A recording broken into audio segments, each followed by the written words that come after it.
Swayam Prabha. Digital India. Educated India.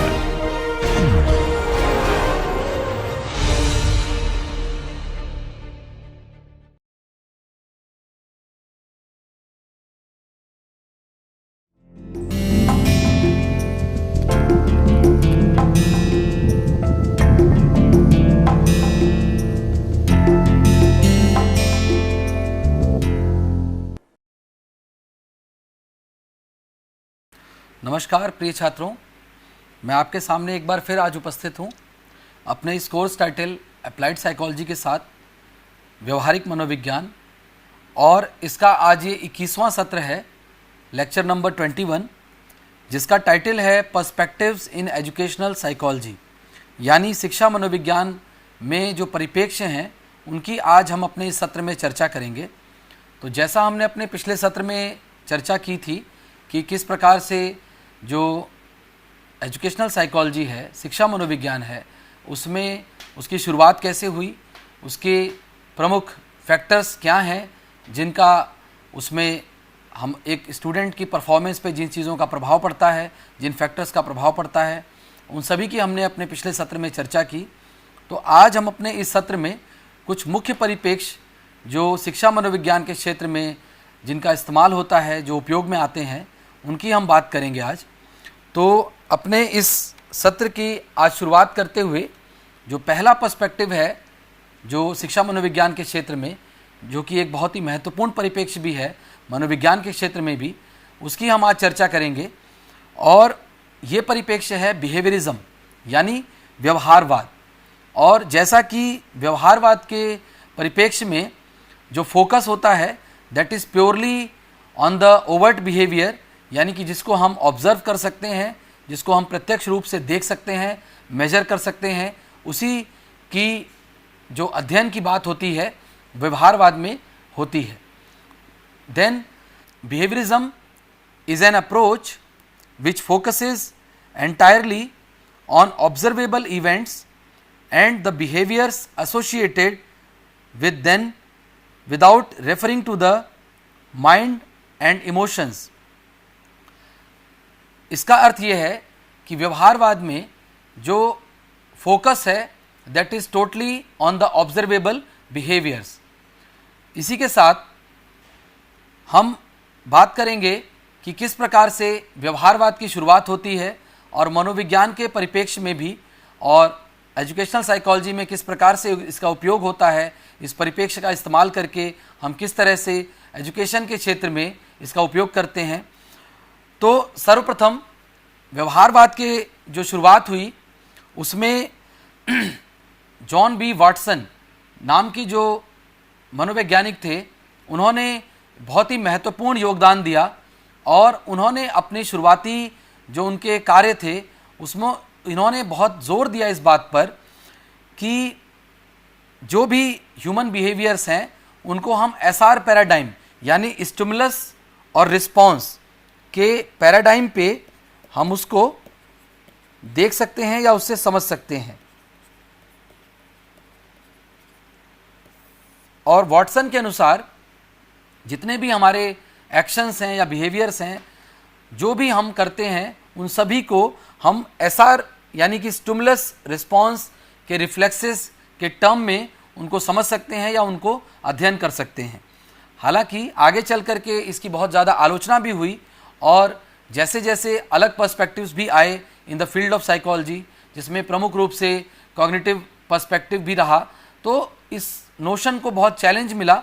और इस तरह से आगे चल कर के इसमें काफ़ी बदलाव हुए। और ये जो उनका शुरुआती वक्तव्य था या जो उनका थॉट था, ये कहीं ना कहीं आगे चल कर के इसमें बहुत सारे चेंजेस भी आए।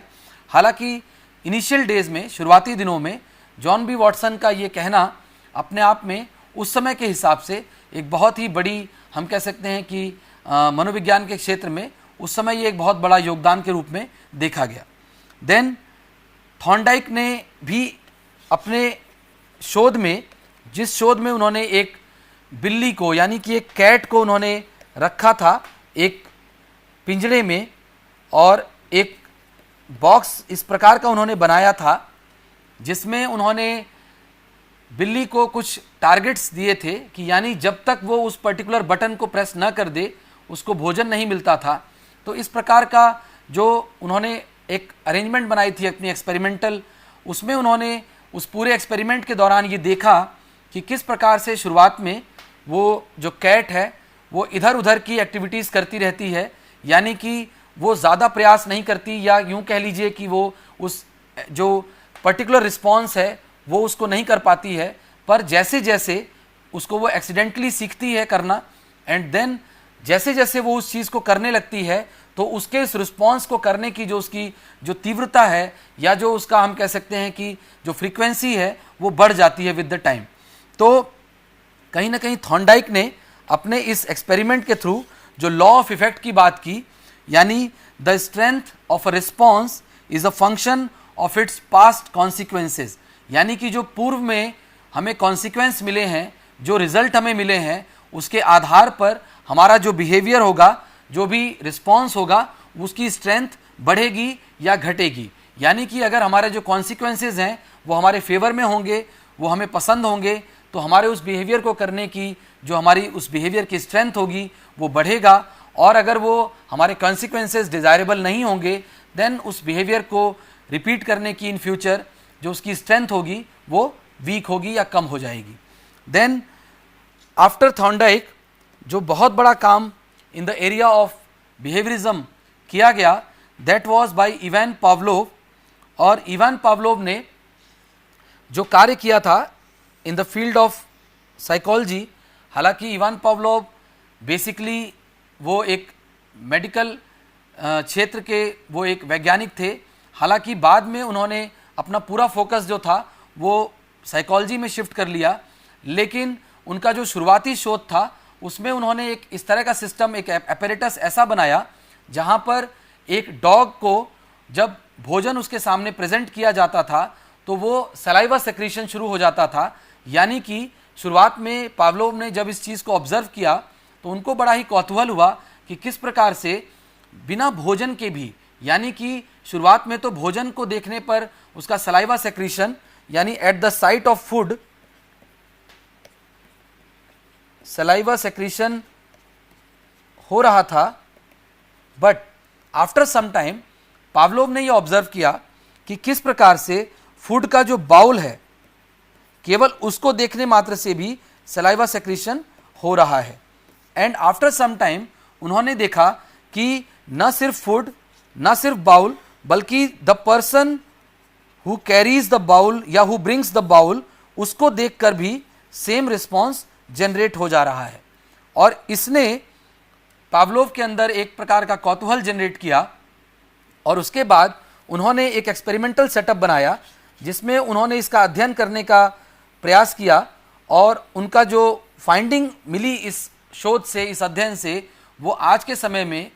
साइकोलॉजी की फील्ड में एक लैंडमार्क हम कह सकते हैं कि शोध है, और एक बहुत ही महत्वपूर्ण उसकी जो फाइंडिंग है, जहाँ पर ये देखा गया कि किस प्रकार से कुछ ऐसे स्टिमुलस होते हैं जिनके अंदर ये इनेट हम कह सकते हैं कि उनकी एबिलिटी होती है टू प्रोड्यूस रिस्पॉन्स। जैसे अगर हम भोजन की बात करें तो भोजन के अंदर ये एबिलिटी है टू प्रोड्यूस सलाइवा सेक्रीशन, यानी भोजन के अंदर ये स्वतः में ये क्वालिटी मौजूद है कि उसको देखते ही सलाइवा सेक्रीशन होगा। यानी कि ये एक अनकंडीशनड स्टिमुलस है यूसीएस, और ये एक कंडीशनड अनकंडीशनड रिस्पॉन्स है यूसीआर। और इसको उन्होंने दर्शाते हुए बाद में फूड से एसोसिएट किया, यानी with the help of association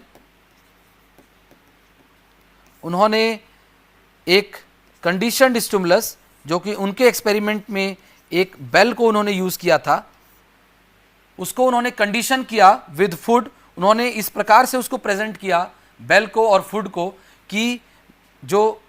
dog था उसने फूड को और बेल को आपस में एसोसिएट कर लिया, and after some time the bell which was considered as conditioned stimulus वो कहीं ना कहीं उसकी वजह से जो कंडीशनड रिस्पॉन्स है विच वॉज सलाइवा सेक्रीशन, यानी कि जब फूड की वजह से सलाइवा सेक्रीशन हो रहा था तो वो यूसीआर था, और जब बेल की वजह से यानी सीएस कंडीशनड स्टिमुलस की वजह से जब सलाइवा सेक्रीशन हो रहा है then it was known as conditioned response. तो इस प्रकार से एसोसिएशन की जो प्रक्रिया है, यानी पावलोव ने यह सिद्ध किया अपने इस सिद्धांत से कि किस प्रकार से जो कंडीशनिंग है यानी जो लर्निंग की प्रक्रिया है वो यहां पर हो रही है, और एक स्टिमुलस से दूसरे स्टिमुलस को जोड़ने की, एसोसिएट करने की जो प्रक्रिया है वो पूर्ण हो रही है, और उसकी वजह से जो रिस्पॉन्स है वो भी एसोसिएट हो रहा है विद दैट स्टिमुलस। तो इस तरह से पावलोव के इस लैंडमार्क रिसर्च की वजह से हमारे पास क्लासिकल कंडीशनिंग का जो सिद्धांत है उसका बहुत उपयोग होता है in the field of psychology. Then comes another perspective which was provided by within the behaviorism approach, another theory or another research which was conducted by B.F. Skinner, और उन्होंने जो ऑपरेंट कंडीशनिंग की बात की,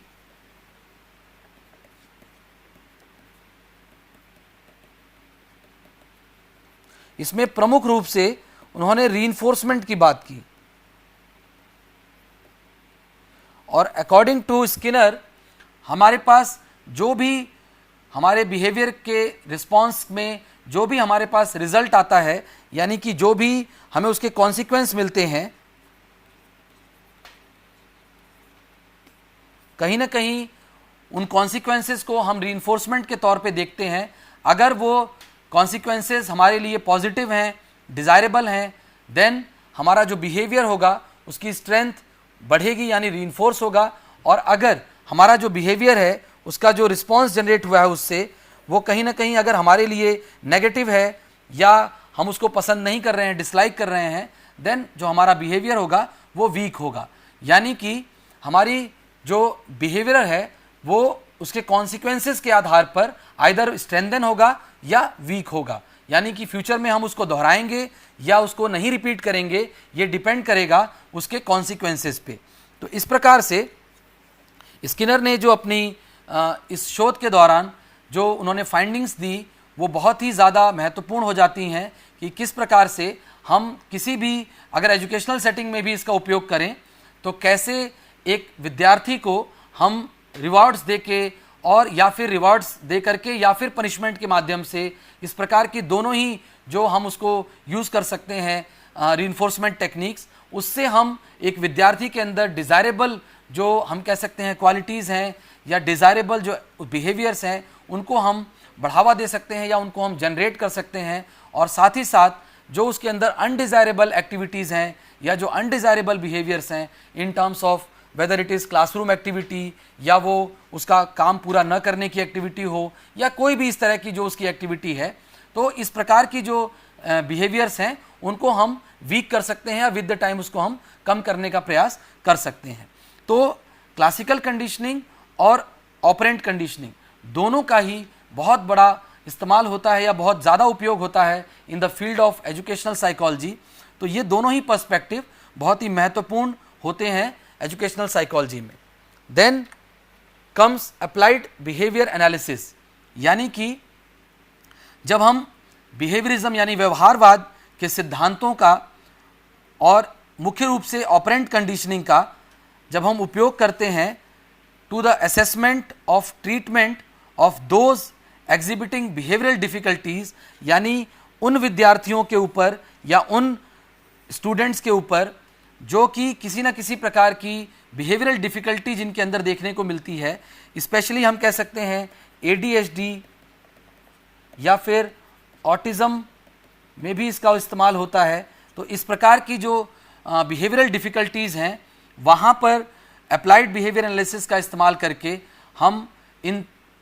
जो बिहेवियरिज्म के जो सिद्धांत हैं उनका उपयोग करके इन प्रॉब्लम्स को ट्रीट करने का भी प्रयास करते हैं। इस प्रकार से अप्लाइड बिहेवियर एनालिसिस की जो रिसर्चेज हैं and practices, they apply behaviourist principles of learning such as in the areas of parenting, industrial safety and education. यानी कि न केवल डिविएंट बिहेवियर्स को करेक्ट करने के लिए या ट्रीट करने के लिए इन सिद्धांतों का उपयोग होता है, बल्कि बिहेवियरिस्ट प्रिंसिपल्स का यानी व्यवहारवादी सिद्धांतों का उपयोग पेरेंटिंग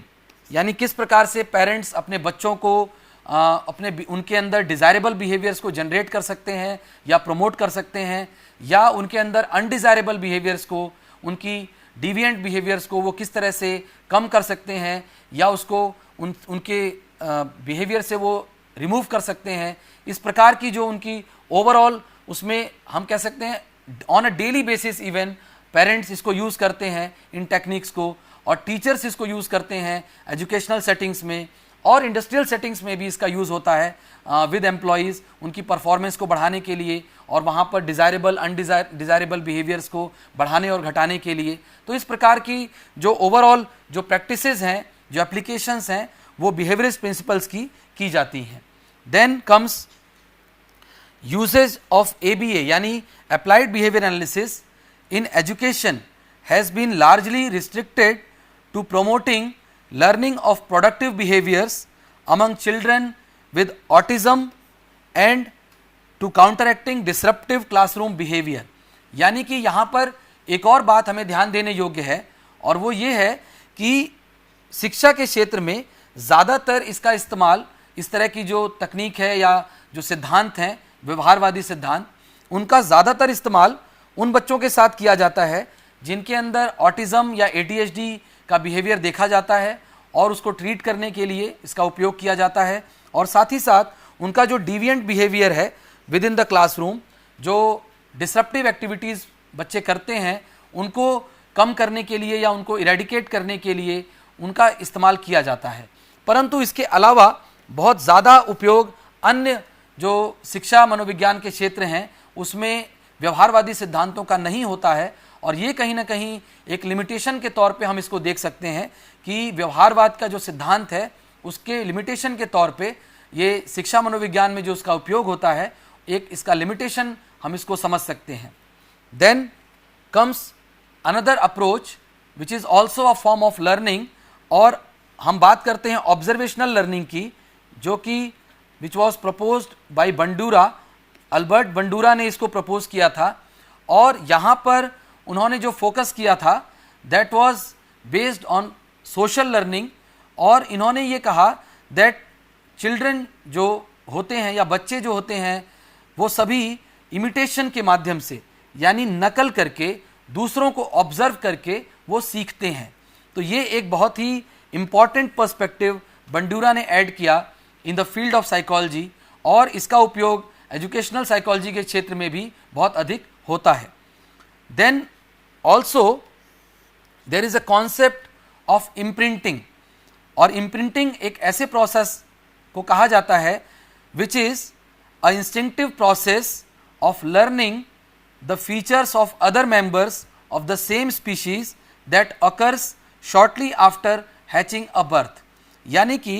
इम्प्रिंटिंग से संबंधित एक बहुत ही इंटरेस्टिंग स्टोरी है जो कि मैं आपको यहाँ पर शेयर करना चाहता हूँ, and that is associated with Lawrence. और लॉरेंस एक एथनोग्राफिस्ट थे और एक जूलॉजिस्ट भी थे, और इन्होंने एक बहुत ही रोचक शोध किया जिसमें इन्होंने ये देखा कि वो चूँकि एक जूलॉजिस्ट थे तो वहाँ पर उन्होंने ये, हम जीज कह सकते हैं, ये एक प्रकार की बतख की प्रजाति है, और ये इनको उन्होंने देखा कि बतख जब अपने अंडे देती है तो वो उसको हैचिंग के प्रोसेस के दौरान कहीं भी छोड़कर नहीं जाती है। परंतु चूँकि लॉरेंस ने वहाँ पर बहुत समय से वो वहाँ पर रह रहे थे, यानी with in the natural setting Lawrence जाकर रह रहे थे जंगल में, और इस दौरान जो बतख थी वो काफ़ी फेमिलियर हो गई लॉरेंस से, और इस वजह से उसने लॉरेंस को एक थ्रेट न मानते हुए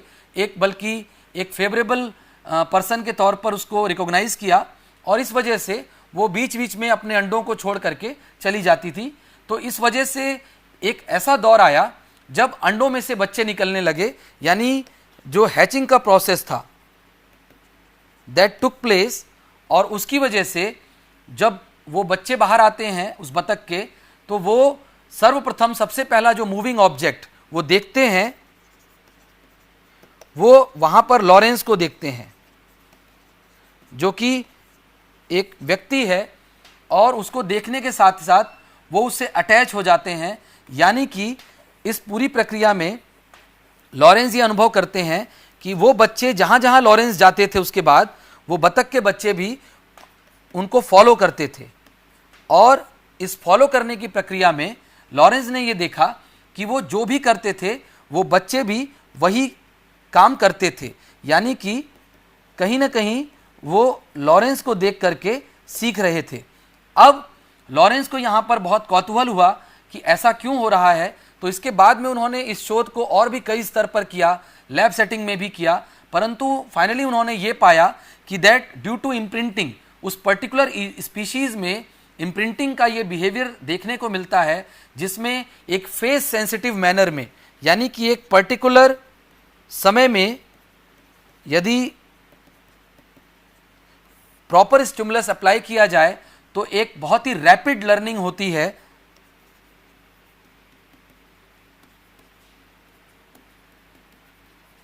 and due to this rapid learning, जो स्पीशीज हैं या जो वो न्यूबॉर्न बेबीज हैं, वो किसी भी मूविंग ऑब्जेक्ट से खुद को एसोसिएट कर लेते हैं। हालांकि ये जो अरेंजमेंट है, ये उस स्पीशीज में ये अरेंजमेंट एक नेचुरल वे में इवॉल्व हुआ है, क्योंकि इस अरेंजमेंट का एक्चुअल जो पर्पस है वो है so that the babies can get attach to the mother, यानी कि जो अंडों से जो बच्चे निकले हैं वो अपनी मदर से अटैच फील कर सकें, क्योंकि उनके सर्वाइवल के लिए ये ज़रूरी है। अदरवाइज वो, चाहे वो उनके लिए भोजन इकट्ठा करना हो या खुद को सेफ रखना हो या किस टेरिटरी में जाना है, क्या कार्य करने हैं, क्या कार्य नहीं करने हैं, ये सभी वो अपनी मदर को देख के सीखते हैं। इसीलिए उनका अटैचमेंट जो है वो ज़रूरी है, और ये एक प्रकार का ऑटोमेटिक प्रोसेस है, वो तुरंत बर्थ के बाद ये हो जाता है। और लॉरेंस ने देखा कि इस पूरे प्रोसेस को ये ऑब्जर्व करने के बाद उन्होंने इसका नाम इम्प्रिंटिंग दिया।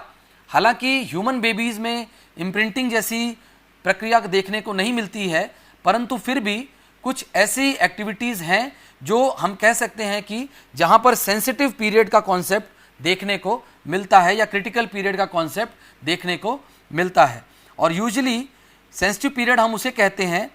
विच is a specific and usually short period of time in early development during which learning of a particular type is especially active। जैसे उदाहरण के लिए हम देख सकते हैं कि लैंग्वेज जो कि एक बहुत ही मुश्किल कॉम्प्लेक्स कॉग्निटिव फिनोमिनन है,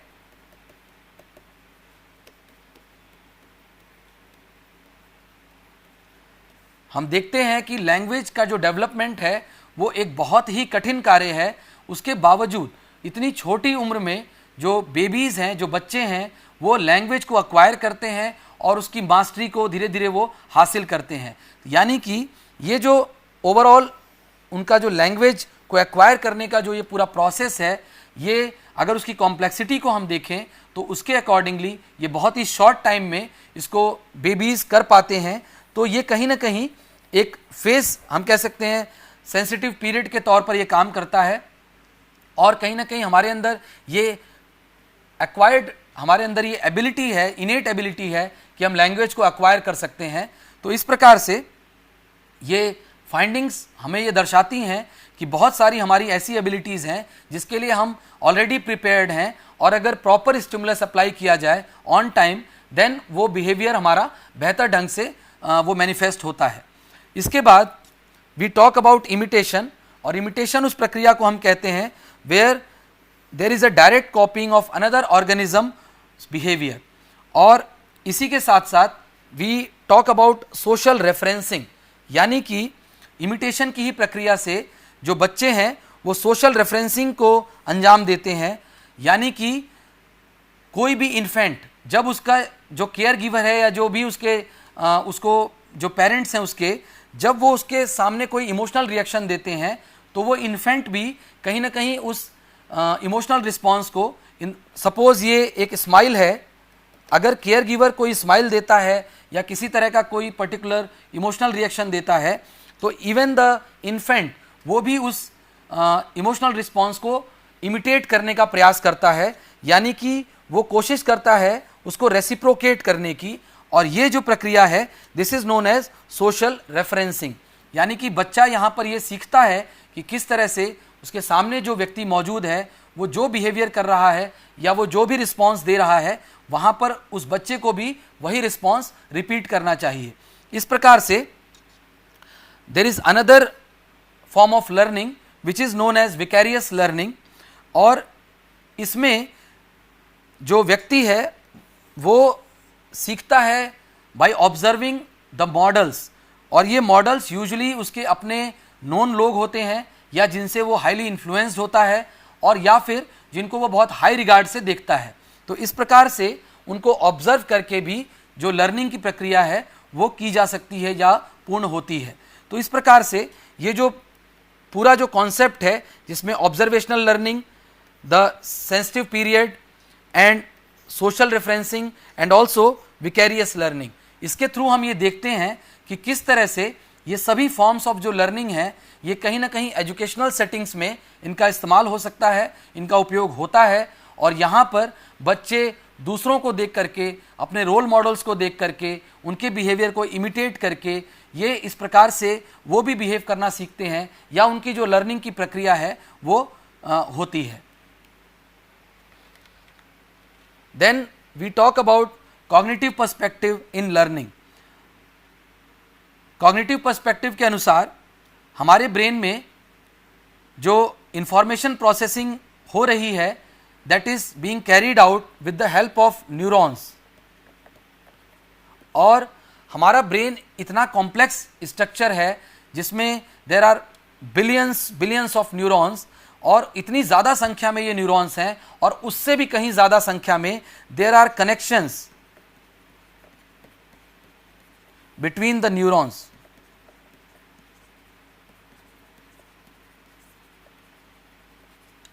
इट इज बीइंग एस्टिमेटेड कि एक न्यूरॉन लगभग 15,000 या उससे ज़्यादा कनेक्शंस बनाता है विद अदर न्यूरॉन्स, यानी कि ये एक बहुत बड़ा नंबर है। अगर हम इसको देखें तो एक न्यूरॉन कहीं ना कहीं दूसरे न्यूरॉन से कनेक्ट होता है, और ऐसे लगभग 15,000 कनेक्शंस हर न्यूरॉन बनाता है। तो अगर इस तरह से हम देखें तो आपस में ये सभी न्यूरॉन्स कितने अधिक कनेक्शंस बनाते हैं, कितनी ज़्यादा इंटरकनेक्टिविटी है, ये अपने आप में एक बहुत ही फैसिनेटिंग और बहुत ही हम कह सकते हैं कि कॉम्प्लेक्स प्रोसेस है।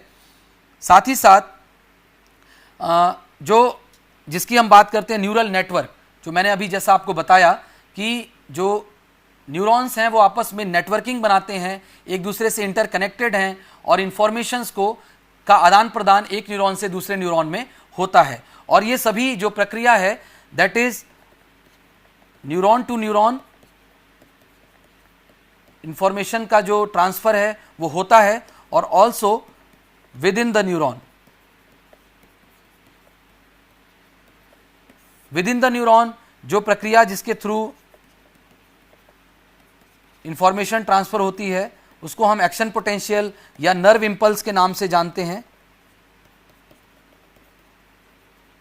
और बिटवीन द न्यूरॉन्स, यानी एक न्यूरॉन से दूसरा न्यूरॉन के बीच में जब ट्रांसफर होती है सूचना, तो we call it as synaptic transmission. साथ ही साथ सिनेप्टिक ट्रांसमिशन का जो नेचर है that is chemical, and nerve impulse का जो नेचर है दैट इज इलेक्ट्रिकल। तो ये अपने आप में ही बहुत अद्भुत एक प्रक्रिया है कि हमारे ब्रेन में निरंतर इलेक्ट्रिक और केमिकल जो प्रक्रियाएं हैं वो कंटिन्यूअसली चलती रहती हैं, और इसी के माध्यम से जो इंफॉर्मेशन प्रोसेसिंग है वो होती है। और साथ ही साथ हमारे ब्रेन में जो हमारी एक पूर्व से जो हमारे पास मौजूद मेमोरीज हैं, जो इंफॉर्मेशंस हैं,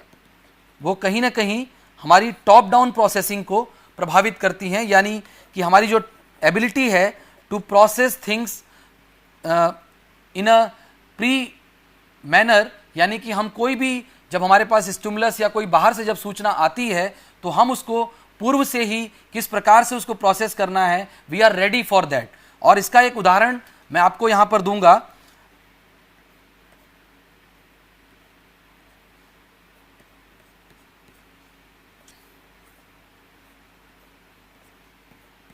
यहाँ पर हम देख सकते हैं कि ये जो यहाँ पर जो ये फिगर बना है, इसको यहाँ पर हम h की तौर पे पढ़ रहे हैं और यहाँ पर हम इसको a के तौर पे पढ़ रहे हैं। कहीं ना कहीं ये इस बात को दर्शाता है कि यहाँ पर इस शब्द का अर्थ तभी बनेगा जब ये फिगर हमारे लिए h हो, और यहाँ पर यही फिगर जब हम इसको a के रूप में देखेंगे यानी कैट, तो यहाँ पर ये द बन जाएगा और वहाँ पर नीचे ये कैट बन जाएगा। तो इस तरह से ये जो अलग अलग हमने एक ही तरह के फिगर को अलग अलग तरीके से प्रोसेस किया, यहाँ पर एक कंडीशन में हमने उसको h परसीव किया और दूसरे कंडीशन में हमने उसको a परसीव किया। तो हमारी ये जो एबिलिटी है that is all because of हम किसी भी स्टिमुलस का अर्थ निकालना चाहते हैं, we want to get a meaning out of the stimulus, out of the context. इस वजह से हमारे पास जो पूर्व से हमारी मौजूद जो मेमोरीज हैं, जो हमारे जो एक्सपीरियंसेस हैं, उनके आधार पर जो स्टिमुलस है या जो इंफॉर्मेशन है हम उसको इंटरप्रेट करते हैं। और इसमें इस तरह की जो प्रक्रिया होती है उसमें कहीं ना कहीं एक प्री प्रोसेसिंग हमारे ब्रेन में हम उसके लिए रेडी होते हैं करने के लिए, and this type of processing is known as top down processing. यानी कि हमारी प्रीवियस मेमोरीज और एक्सपीरियंसेस के बेस पे जो हमारी इंफॉर्मेशन प्रोसेसिंग होती है that is known as top down processing. एक और तरह की प्रोसेसिंग भी है that is bottom up processing. हालांकि बॉटम अप प्रोसेसिंग में the focus is on stimulus, यानी कि स्टिमुलस की प्रॉपर्टी के अनुसार हम उसको परसीव करते हैं, उसकी डिटेल्स, उसके पर्टिकुलर्स के आधार पर हम उसको परसीव करते हैं। और यूजुअली ये हम तब करते हैं जब हमारे पास पहले से किसी सूचना का अभाव हो या हम किसी न्यू स्टिमुलस को देखें, तब इस तरह की बॉटम अप प्रोसेसिंग के होने के चांसेस ज़्यादा होते हैं। हालांकि बॉटम अप प्रोसेसिंग और टॉप डाउन प्रोसेसिंग एक साइमल्टेनियस प्रोसेस हैं, ये दोनों ही एक साथ कार्य करते हैं और जब जैसी ज़रूरत होती है हमारा ब्रेन उस तरह से उस इंफॉर्मेशन को प्रोसेस करता है। Then comes the process of attention, और अटेंशन एक ऐसी प्रक्रिया है जो कि कहीं ना कहीं बहुत मुख्य रोल अदा करती है हमारी फर्दर लर्निंग में या मेमोरी फॉर्मेशन में। और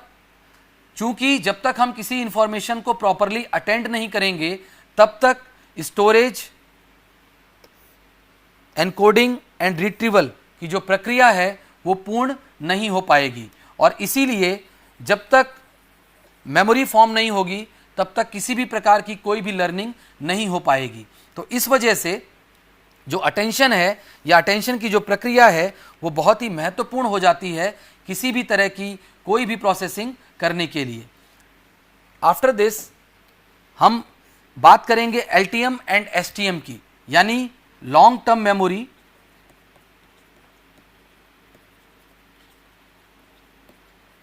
एंड शॉर्ट टर्म मेमोरी।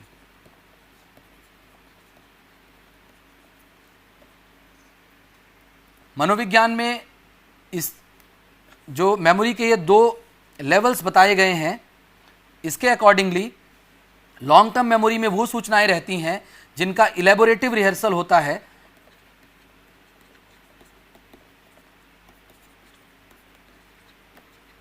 या अगर हम प्रोसेसिंग मॉडल्स ऑफ प्रोसेसिंग के तहत अगर देखें तो डीप प्रोसेसिंग जिस सूचना की होगी वो हमारी लॉन्ग टर्म मेमोरी में जाती है, और इसी तरह से जो सूचना को हम सरफेस लेवल पे प्रोसेस करते हैं वो हमारे शॉर्ट टर्म में ही रहती है और फिर वो वहाँ से फेड आउट हो जाती है। तो यूजुअली एलटीएम और एसटीएम का ये जो मॉडल है इसका उपयोग भी एजुकेशनल साइकोलॉजी में होता है, और क्योंकि लॉन्ग टर्म मेमोरी में रहने वाली सूचनाएं अधिक समय के लिए रहती हैं, ज़्यादा परमानेंट होती हैं और वहाँ पर हम अधिक सूचनाओं को रख सकते हैं, इसलिए जो फोकस होता है वो इस बात पर होता है कि ज़्यादातर इंफॉर्मेशन को हम बेहतर ढंग से उसको इलेबोरेट करें, उसको डीप प्रोसेसिंग करें, यानी उसका अर्थ समझें, यानी उसको सिमेंटिक लेवल पर प्रोसेस करें, और उसके बाद वो सूचना हमारे पास ज़्यादा अधिक समय के लिए रहेगी। तो इस प्रकार की जो ये सभी अप्रोचेज़ हैं ये कहीं ना कहीं एजुकेशनल साइकोलॉजी में बहुत ही ज़्यादा उपयोगी होते हैं। इसके बाद there is a concept of working memory, और कहीं ना कहीं वर्किंग मेमोरी जो है that is associated with the performance of students in the classroom. यानी कि जो वर्किंग मेमोरी है वो हमारी एक्टिव मेमोरी है,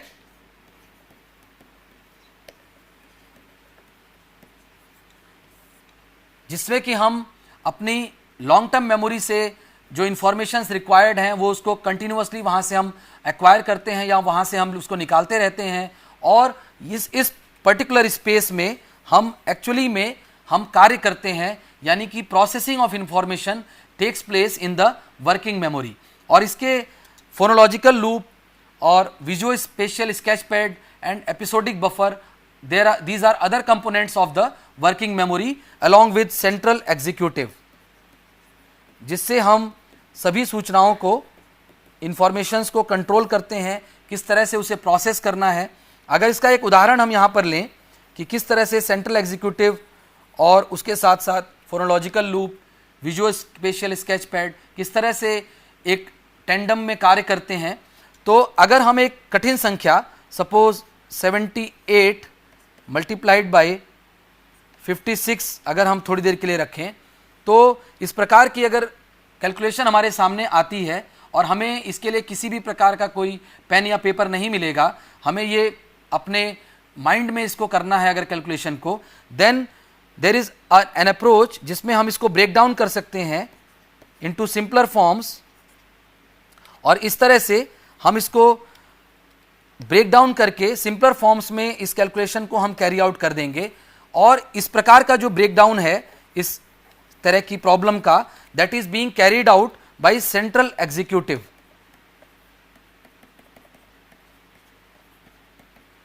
and this calculation which is taking place, this is taking place in our visuo spatial sketch pad, and further the information, the result जो हमने इस प्रॉब्लम को पार्ट्स में डिस्ट्रीब्यूट किया, उनकी जो रिजल्ट्स आ रहे हैं, we keep those results in phonological loop. और फर्दर जब हम इन सारी सूचनाओं को, हम जब जितने भी रिजल्ट्स हमारे पास आ जाते हैं, इन सबको हम फोनोलॉजिकल लूप से निकाल करके we again present the result to the central executive. और सेंट्रल एग्जीक्यूटिव का एक फर्दर फंक्शन है to verify whether whatever answer we have arrived, यानी जो भी हमने आंसर प्राप्त किया है वो सही है या नहीं, यानी खुद को करेक्ट करने की जो टेंडेंसी है या अपनी मिस्टेक को आइडेंटिफाई करने की जो एक क्वालिटी है, that is known as metacognition. तो इस तरह से वर्किंग मेमोरी जो है वो एक बहुत ही इंपॉर्टेंट रोल प्ले करती है हमारे ओवरऑल कॉग्निटिव फंक्शंस में। और इसीलिए जो मेमोरी है, working memory, that is found to be associated with better performance of students at school level in their learning task as well as their educational achievements. तो इस तरह से जो कॉग्निटिव पर्सपेक्टिव है वो बहुत इंपॉर्टेंट हो जाता है in the field of educational psychology. Then comes theories of cognitive development. इसमें एक theory which was proposed by पियाजे, gene पियाजे,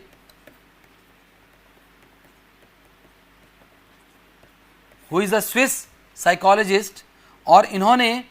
जो एक इम्पॉर्टेंट कंट्रीब्यूशन दिया इन the field of educational psychology वो था ब्लैंक स्लेट वाला जो नोशन है उसको ही challenged. And according to पियाजे, students are not या children are not merely blank slates, और उनको केवल इंफॉर्मेशन उनको ठूंसनी नहीं चाहिए या उनको केवल बम्बार्डमेंट ऑफ इंफॉर्मेशन नहीं करना चाहिए, बल्कि स्टूडेंट्स और children specially they interact with the environment and they are active learners. वो इन्वायरमेंट से इंटरेक्ट करके सीखते हैं, एंड फॉर दिस सेक उनको प्रॉपर अपॉर्चुनिटी दी जानी चाहिए। और उनसे, और एजुकेशन के क्षेत्र में इस पर्टिकुलर जीन पियाजे के मॉडल का जो सबसे बड़ा योगदान था वो था जो चॉक एंड टॉक का जो फिनोमिनन इसके पहले प्रिवेल करता था, यानी कि वन साइडेड इंटरेक्शन, यानी जो टीचर के द्वारा केवल वहाँ पर इंस्ट्रक्शंस या वहाँ पर इंफॉर्मेशंस दी जाएंगी and children are suppose to grasp all those information, उनको केवल उसे रिसीव करना है, उस इंफॉर्मेशन को याद करना है। तो इस प्रकार का जो अप्रोच था, जीन पियाजे बेसिकली चैलेंज दैट अप्रोच, और उनका ये कहना था कि इस प्रकार का one sided flow of information is not good for the overall development, cognitive development of the students and specially children. तो इसके इस सिद्धांत के आने के बाद पूरा जो पर्सपेक्टिव में चेंज आया वो ये आया दैट स्टूडेंट्स और children were now considered as active participants, and उनको जो भी उनके लिए जो एजुकेशनल जो मेथड्स यूज हो रहे थे, जो पेडागॉजी यूज हो रही थी, उसमें एक ह्यूज शिफ्ट आया। देन पियाजे proposed constructivist approach, and according to this approach cognitive development theory focus on how children construct their knowledge and understanding based on their experiences। जैसा कि हम अभी बात कर रहे थे कि जो बच्चे हैं, children, they basically construct their knowledge based on the understanding which is based on their experience, यानी कि वो इंटरेक्शन के माध्यम से उन चीज़ों को अनुभव करके उसके आधार पर वो चीज़ों को सीखते हैं। देन जीन पियाजे proposed the concept of schemas, and schemas are basically mental representations और mental structures जो कि हमारी ऑर्गेनाइजेशन ऑफ नॉलेज भी एक प्रकार से वो होती है हमारे ब्रेन में। जो ऑर्गेनाइजेशन ऑफ नॉलेज है that is in the form of schemas या स्कीम्स के तहत हम अपने वर्ल्ड के बारे में जो भी नॉलेज या जो भी इंफॉर्मेशन रखते हैं अपने ब्रेन में, that is in the form of schemes. इसके बाद पियाजे का कहना था that usually children experience a kind of disequilibrium, यानी कि बच्चों को अक्सर डिसइक्विलिब्रियम फील होता है whenever there is any new experience, और वो उसको अपने एग्जिस्टिंग स्कीमा में फिट नहीं कर पाते, या कहीं ना कहीं जब बच्चों को अपने एग्जिस्टिंग स्कीमाज में किसी न्यू इन्फॉर्मेशन को फिट करने में दिक्कत आती है, वहाँ पर उसको समझने में उन्हें प्रॉब्लम आती है, then there is a kind of disequilibrium. और इस तरह का जो डिसइक्विलिब्रियम होता है, children they have a tendency to somehow reduce this disequilibrium either by making a change to the existing schema or creating something new, a new schema। तो इन दोनों processes को assimilation and accommodation की प्रक्रिया कहा जाता है। That is, assimilation एक ऐसा प्रोसेस है where children extend existing schemas by incorporating a new experience, whereas in accommodation a type of adaptation in which a child creates or makes changes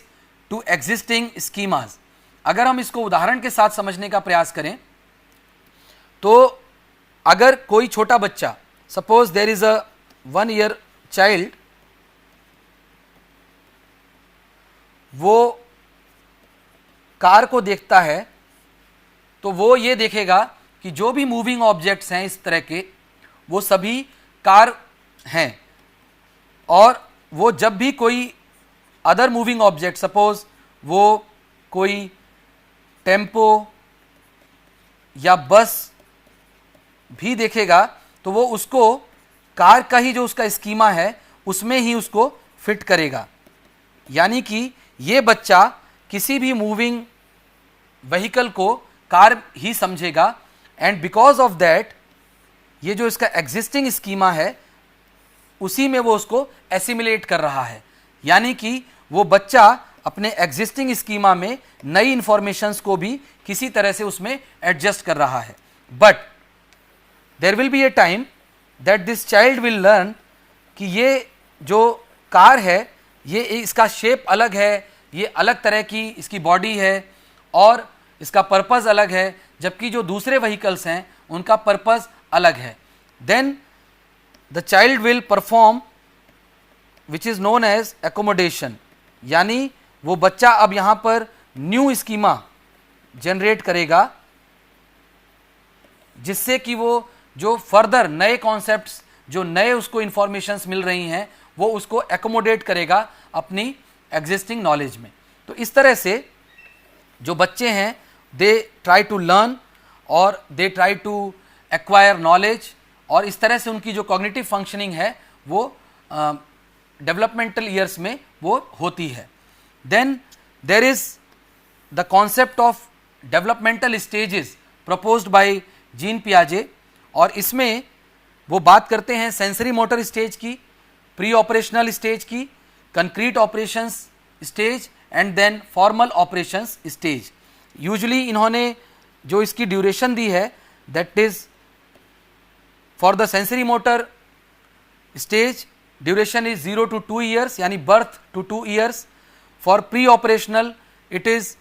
2 to 7, यानी कि 2 years to 7 years of age। Then for concrete operations it is 7 to 11 years of age, and then for formal operation 11 years and above। तो यहाँ पर जो हम देख रहे हैं इस तरह का जो क्लासिफिकेशन है which was provided by Jean पियाजे, इसमें उन्होंने बताया कि किस तरह से जो स्टेजेस हैं उसमें चिल्ड्रन का डेवलपमेंट होता है, एंड ये एज डिपेंडेंट ये स्टेजेस हैं, और एक सर्टेन एज में बच्चा उस स्टेज की जो एकम्प्लिशमेंट्स हैं उनको पूरा करता है, and then at proper time या एट प्रॉपर जो उसका एज नेक्स्ट स्टेज का जब आता है तो वो उस पर मूव ऑन करता है। तो यहाँ पर जो सबसे एडवांस्ड स्टेज है इन terms of cognitive development that is formal operations stage, and जो इनिशियल स्टेज है that is sensory motor stage, जिसमें ज़्यादातर जो बच्चा है वो अपनी जितनी भी उसकी फंक्शनिंग है या उसकी जो डेवलपमेंट है या एक्वायरिंग ऑफ नॉलेज है that happens in the form of motor movements, यानी कि वो ज़्यादातर अपने सेंस ऑर्गन्स का, और यानी कि वो यूजुअली सकिंग के माध्यम से किसी भी चीज़ को अपने मुंह में डाल के उसका स्वाद लेके उसको चेक करके इस प्रकार से, या फिर मूवमेंट के द्वारा वो अपनी जो इनिशियल ईयर्स में जब वो मूवमेंट शुरू करता है तो चीज़ों को एक्सप्लोर करता है, तो usually either through sensory organs और थ्रू मूवमेंट यानी मोटर मूवमेंट्स ही उसका ज़्यादा जो एक्सप्लोरेशन होता है वो इसी माध्यम से होता है। देन इसी तरह से pre operational stage and concrete operational stage में वो फर्दर अपने जो कॉग्निटिव एबिलिटीज़ हैं वो उसकी एडवांस होती जाती हैं, but only in the final stage the child is able to perform abstract thinking या क्रिएटिव लेवल ऑफ थिंकिंग या लॉजिकल थिंकिंग। तो इस तरह की जो एडवांस्ड जो थिंकिंग है, जो कॉग्निटिव प्रोसेसेस हैं, ये केवल फाइनल स्टेज में ही बच्चा इनको कर पाता है या अचीव कर पाता है। तो इस तरह का जीन पियाजे का ये जो कॉन्सेप्ट है ये भी बहुत ज़्यादा यूज़ होता है in the field of educational psychology, because children को किस एज में उनको किस तरह का करिकुलम दिया जाना चाहिए या उनको किस पर्टिकुलर एज में किस तरह का इंफॉर्मेशन उनसे प्रोसेस करने की उम्मीद की जानी चाहिए, ये इसमें इसके बारे में जो पियाजे का ये जो सिद्धांत है, ये जो डेवलपमेंटल स्टेज जो उन्होंने प्रोवाइड की, ये एक बहुत ही हेल्पफुल रोल प्ले करता है। हालांकि इसके बहुत सारे क्रिटिसिजम्स भी हैं जो कि बाद में आगे चल करके अलग अलग लोगों ने, अलग अलग रिसर्चर्स ने इसको क्रिटिसाइज भी किया उनके इस कॉन्सेप्ट को, कि यूजुअली बच्चे इस तरह की जो कंक्रीट स्टेजेस में वो मूव ऑन नहीं करते और वो रातों रात जंप नहीं करते from one stage to another, बल्कि ये एक ग्रेजुअल प्रोसेस है, ये एक गोइंग ऑन प्रोसेस है। तो इस तरह की बहुत सारी हमें क्रिटिसिजम्स भी देखने को मिलते हैं about the work of Jean पियाजे, बट स्टिल उनका जो ये ओवरऑल जो कंट्रीब्यूशन है in the field of psychology and specially educational psychology वो बहुत ही ज़्यादा हम कह सकते हैं प्रभावशाली भी है और बहुत ज़्यादा उपयोगी भी है। देन अनदर कॉन्सेप्ट जो कि जीन पियाजे ने दिया था that was about social interaction and also the understanding of the concept of conservation, यानी कि कंजर्वेशन एक ऐसी प्रक्रिया है जिसके तहत हम ये समझ पाते हैं कि किसी भी चीज़ का उसको अगर हम उसका suppose there is a liquid in a glass और हम अगर इस ग्लास में से इस लिक्विड को चेंज करके एक बाउल में डाल दें तो जो लिक्विड का अमाउंट है दैट विल नॉट चेंज। ये हमारे लिए समझना जितना आसान है एक बच्चे के लिए, एक छोटे बच्चे के लिए ये समझना उतना आसान नहीं है। यानी कि इस तरह का जो कंजर्वेशन का जो फिनोमिनन है उसकी समझ बच्चों को एक पर्टिकुलर टाइम के बाद ही आती है। Usually it is thought of कि अकॉर्डिंग टू पियाजे ये कंक्रीट ऑपरेशंस की स्टेज में बच्चे इस कंजर्वेशन के प्रोसेस को समझ पाते हैं। तो एक एक्सपेरिमेंट किया गया जिसमें ये देखा गया कि क्या जो बच्चे हैं वो इसी एज में जाकर के कंजर्वेशन के फिनोमिनन को समझ पाते हैं या उसमें जो सोशल इंटरेक्शन है उसका भी कोई रोल वहाँ पर होता है। तो एक एक्सपेरिमेंट जो किया गया उसमें 3 बच्चों को लिया गया, 3 children, out of which 2 were having knowledge of conservation, यानी कि उनको इसके बारे में पता था कि कंजर्वेशन का फिनोमिनन क्या है। अगर किसी एक बर्तन से लिक्विड निकाल करके दूसरे बर्तन में डाल दिया जाएगा तो उस लिक्विड का अमाउंट बदलेगा नहीं, वो उतना ही रहेगा। इस फिनोमिनन की समझ इन 2 बच्चों को थी और उनके साथ जो एक दूसरा बच्चा था उसके पास या तो पार्शियल अंडरस्टैंडिंग थी या फिर नो अंडरस्टैंडिंग।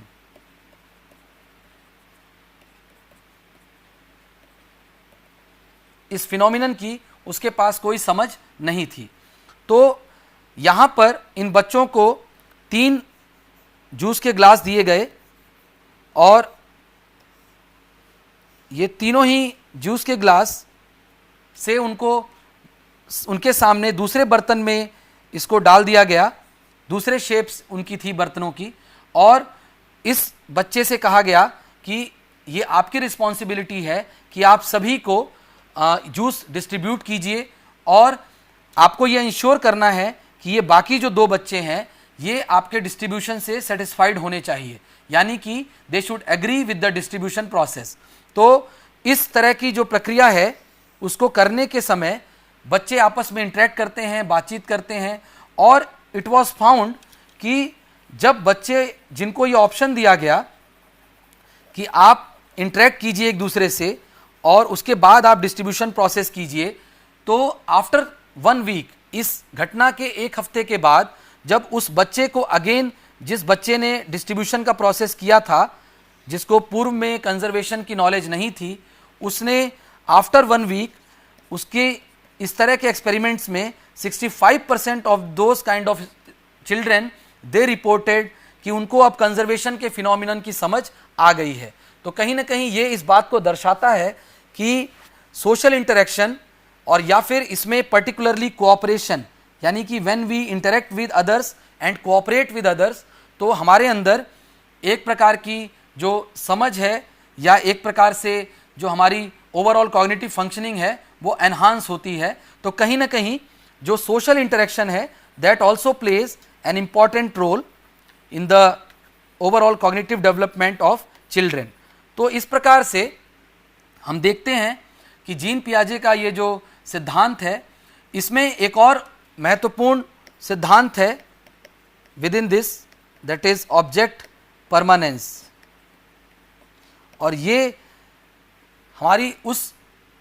समझ के बारे में है जिसमें हम ये जानते हैं कि कोई भी चीज़ जब हमारे सामने उपस्थित ना हो परंतु फिर भी उसका एग्जिस्टेंस होता है। जैसे कि अगर किसी बहुत छोटे बच्चे को, यानी सपोज एक 5 to 6 मंथ्स के बच्चे को अगर हम कोई खिलौना उसको दिखाएं और उसके बाद हम थोड़ी देर बाद वो खिलौना अगर छुपा लें तो उस बच्चे को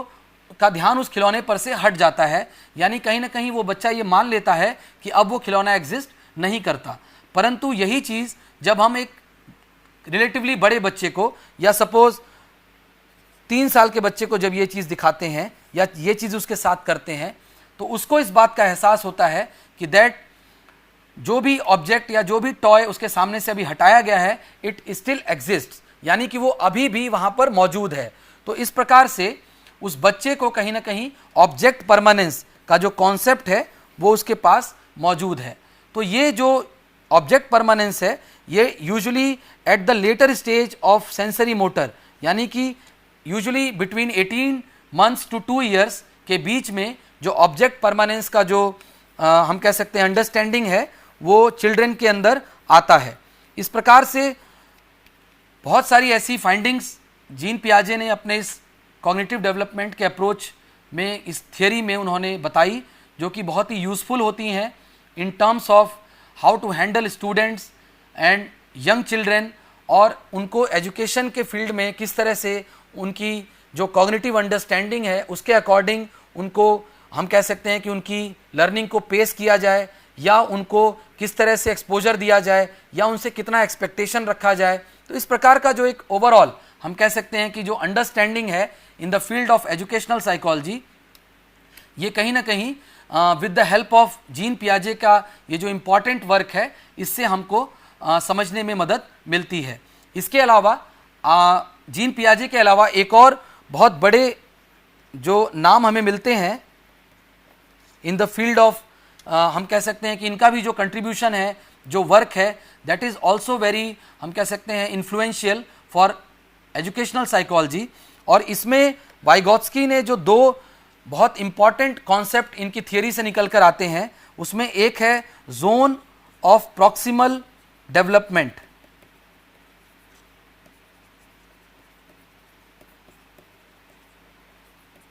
और जोन ऑफ प्रॉक्सिमल डेवलपमेंट में वाइगोत्स्की ये प्रपोज करते हैं कि that every child has certain existing ability, but with help of others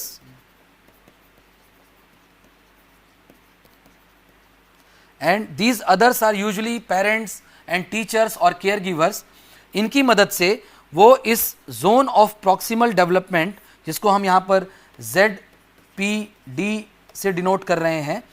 यानी जोन ऑफ प्रॉक्सिमल डेवलपमेंट को वो बच्चा अचीव कर सकता है with the help of others. और यूजुअली वो इस तरह की जो हेल्प है वो in the form of cultural tools उसको मिलती है। और वाइगोत्स्की का ये जो थियरी है, इसको उन्होंने socio cultural theory of development के नाम से इसको उन्होंने प्रपोज किया था। तो इस तरह से he talks about zone of proximal development. And another concept which comes from the theory proposed by Vygotsky is the concept of scaffolding। और scaffolding वो प्रक्रिया है जिसमें बच्चे को जब दूसरे लोगों से मदद मिलती है, यानी कि जब उसको प्रॉपर एनवायरनमेंट मिलेगा, तो वहाँ पर जो बच्चा है वो अपने जोन ऑफ प्रॉक्सिमल डेवलपमेंट को अचीव कर सकता है। यानी कि with the proper help the child can achieve the zone of proximal development. तो ये जो प्रक्रिया है, दिस प्रोसेस ऑफ स्कैफोल्डिंग, ये